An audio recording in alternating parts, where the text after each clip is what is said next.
Hi, ladies and gents. George is here. George is here. Where else can he be? Um, and I would like to bring to you another episode of ASL Tips and Tactics. This episode is going to be a bit different because we're not going to analyze any particular scenario. And basically, this is more about tips than anything to do with tactics. And the tips of the day are twofold.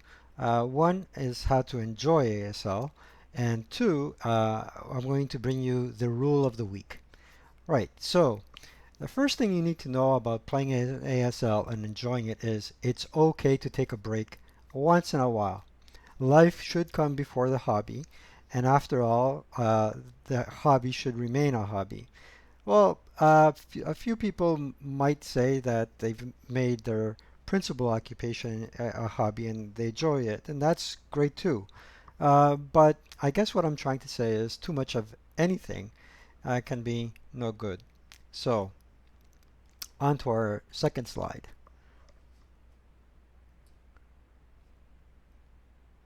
Yeah, practice self-control. Now, you might be saying, what is George saying here? Why is self-control important? Well, practicing self-control in and during your game is important for two factors. One, and the most important reason why you should practice self-control is because you want to give your adversary a good experience playing with you. If you want to play with them again or her again, uh, being a a good player and a polite, courteous person will make that experience all the more enjoyable, and they will want to play with you again. Nobody is obligated to play with a person that's being a complete, you know, fill in the blank. Now, the second important reason why you should practice self-control and maybe practice also on your poker face is in ASL, we're playing with concealment. So in the background, you see a map of one of my previous Vassal gameplays, and I have either myself or another opponent. I don't remember the exact scenario at the time, but we had concealment. In concealment, it can serve to hide a weaker force and make it look more powerful than it really is. And you have to, as one other player said on the Discord, on the ASL Discord server said, you have to sell your concealment. You're not going to do that if you cannot control your emotions, right? If you're not in control of your emotions and you're showing frustration right off the bat, your adversary knows that regardless of how many concealment counters are on the board, he has managed to wipe out most of your OB of non-dummy units. Um, so really being stoic, stoic, in during a game, can really improve your chances of winning. I find. You may disagree. Hey, let's go on to the next slide. Find a compatible playing partner. Okay, not everybody gets along. And if you're playing with a person that is not compatible with you, does not share the same values as you, uh, from a gaming perspective, let's say, um, then that experience is going to exponentially get worse and worse. So this also relates to the rule of the week in such in a way or not. Okay, so finding a compatible partner will make a big difference in your gameplay and also in improving your gameplay because if you are compatible and you can discuss the pros and cons and without insulting each other of the particular strategy that you deployed, that that will really increase your self-confidence. It will increase your knowledge. It will increase your ability to play the game well. Okay. I probably shouldn't be mentioning these points. They probably should be obvious. But anywho, Read and research. Okay, reading is of paramount importance in this hobby, and in particular in ASL. So you got to pick up the rule book and read it, right? Also, what may not be particularly too obvious is reading the scenario card, and more importantly, start by reading the historical outcome before reading the context of the scenario, and then double read your victory conditions so you know exactly what your objectives are. If you're on the board and trying to score casualty victory points when your objective is to capture a particular location, you're not doing your job right, and you should not deviate at all from your objective, right? Now, I said read the aftermath before reading the context because um, reading the aftermath gives you the historical context of which side won. Now, if you've read the outcome and you've noticed that side X has lost, and you've picked side Y, then you have an insurmountable task of recreating history in the adverse reality that actually occurred. So you might find yourself in a scenario where you have a couple of squads facing a whole battalion of paratroopers. Sure, you have concealment counters, but then what are your expectations for victory? Should you decide to pick the OB balance? Yes or no? So reading is important, and rereading something is no crime at all, right? Okay, so next slide. Have fun. Have fun. It is a game. You can uh, you can say it's a simulation of sorts, all right, but ask anybody that has been in combat. I haven't. It's complete mayhem, it's complete chaos, and it's utterly destructive, um, which is 360 degrees diametrically different from this game. And what I like about this game is the historical aspect of it, and it it inspires people to do more research. Speaking of research, I would I would highly recommend doing research that is more recent than dated. Uh, Post Glasnost, when the Soviet Union, the former Soviet Union, opened up its archives to historians so they can get a more unbiased perspective, is the type of reading you should be doing. Uh, Certainly, reading scenario cards pre and post the production during Glasnost is also important. Um, And also, if you really, really, really want to have fun, and fun is your major preoccupation, perhaps stick to Starter Kit, because in Starter Kit, that is a game. It is a game of sorts, and you don't have to deal with too much complexity. And they're fast, quick, five-turn scenarios, most of them. Um, and that's pretty much it. Now, I did introduce another little component. Uh, and this is the rule of the week. And I'm not going to promise you that I'm going to do this every Saturday. Hey, it's like Saturday morning cartoons.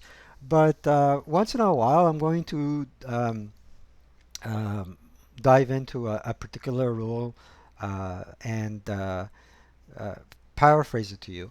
Now, part of having fun with advanced squad leader is combining it with another hobby. And in my particular case, it is model making. And I have a project that's not too far from here, sitting in a plastic box, where um, building a 6 millimeter uh, uh, 6 millimeter models to play with minis. I have done. I'm looking up there because that's where they're stored up on top of this bookcase.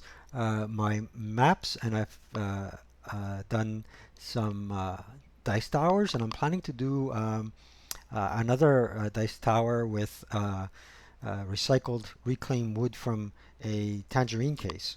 The other thing that I've done is I bought myself a fountain pen, and what you see there is a picture of not note taking, but I actually wrote the rule in particular verbatim from the copybook. I made one mistake, and this little item that you see here is not like an exclamation point, but a footnote. And when you're reading the rules, it's fun to read the footnotes. And I've written it with this fountain pen that I got from Amazon. It's not of terrible good quality. It was only 20 bucks, and it's a Hongdian blue. And what I like about it is the tip, the nib, is really well made, well crafted. Well, for all I know, it could be steel with lead in it, but from China. But it really has a good touch. And the reason why I wrote this rule is because science has said that if you take notes by hand as opposed to writing it on a device, it will commit to memory more more more readily. Now, the rule in particular is chapter A.2. And I'm not going to reread the rule. What I'm going to do is I'm going to paraphrase it. And essentially what the rule says is that if you've made any mistakes, forgotten to apply a DRM, forgotten to rally a unit, and you've gone past the point of commission or past a particular phase um, that rule was applicable, or you fired and forgot to add a DRM, a dice roll modifier, and proceeded to fire another unit. Well, too bad. Do not go back and correct your mistake. Now, in practice, this is something that I do not do with the fellows that I play with ASL. I am very lax. However, for the opponents that I play and I know are going to a tournament, I'll tell them, look, this is not the way it's supposed to work. I'm not going to allow you to do it, but keep in mind that in a tournament play, your opponent may not allow you to do it, and he will be in the right. He'll be in the right. And now, unfortunately, sometimes, the gameplay proceeds and the opponent expresses his forgetfulness about rallying a particular unit. Go back and do it, please. There's no problem. Except, what if that opponent rolls boxcars? Then that unit has suffered casualty reduction, and in part, instead of allowing that unit to rally harmoniously in the following rally phase, you've just made your opponent go back to the previous rally phase and roll boxcars. So the adverse can occur as well.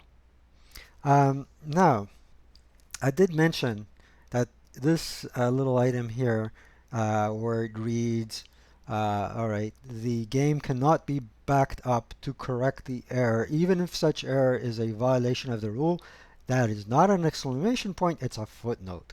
And in the footnotes of Chapter A, basically, it's a good read. Those footnotes are very insightful, so if you want to really get the context of those rules, um, the footnotes, which are start, I guess, on um, page A58 of the second edition, pocket edition, right? Basically stipulate for this rule, the reasoning was that not all commanders were knowledgeable and acted on their knowledge during the battlefield. So this rule is meant to simulate that um, uh, some commanders on the field worked with better knowledge than others, and some were smarter and more clever than others. So this is basically it. Um, that's all I wanted to say for this video. I am playing a couple of games, and a couple of topics that may come up in future episodes, I believe, will be perhaps paratroopers and gliders. I'm playing a couple of games, so I may have a couple of tips and tricks for a couple of scenarios that I'm playing. These days, I'm playing mostly D-Day and Western Front as opposed to Eastern Front. My favorite, by the way, is the Eastern Front. Um, and that's basically it. So I hope again that you've enjoyed this video. Share and and like. And one closing remark is that I recently watched another tutorial video by Neil Uden, and he's dealing with respect to defensive fire phase principles. They're very well done. I like the fact that he is using excellent graphics, and he is actually playing with cardboard as opposed to Vassal. And hopefully, I hope to be able to do that one day as well. So have a great weekend. Have a great week ahead, guys. And keep rolling low. Take care.